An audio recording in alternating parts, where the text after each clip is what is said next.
Mohammedan sporting ক্লাবের I league জয়ের অন্যতম কারিগর ছিলেন এদি হার্নান্দেজ। সেই তিনিই বিদায় জানাতে চলেছেন সাদা কালো শিবিরকে। এদির সঙ্গে মোহামেডান স্পোর্টিং ক্লাবের সম্পর্ক ছিন্ন হতে পারে এই আভাস আগেও পাওয়া গিয়েছিল।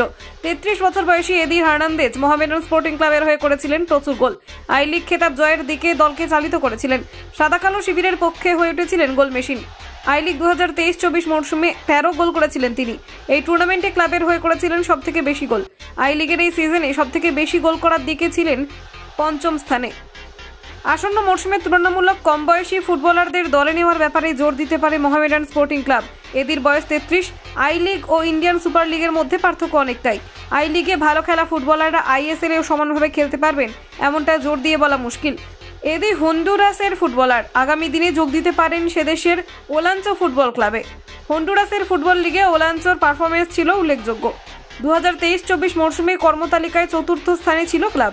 18 ম্যাচে পেয়েছিল 29 পয়েন্ট। প্রথম 3 ক্লাবের তুলনায় দলটির করা গোল সংখ্যা ছিল অনেকটাই কম। প্রথম 3 দল 30-এর বেশি গোল করেছিলেন, ওলাঞ্চো করেছিল মাত্র 18 গোল। এই পরিস্থিতিতে ফর্মে থাকা এদি হার্নান্দেজ দলের জন্য হতে পারেন ভালো সংযোজন। কলকাতা 24/7.in।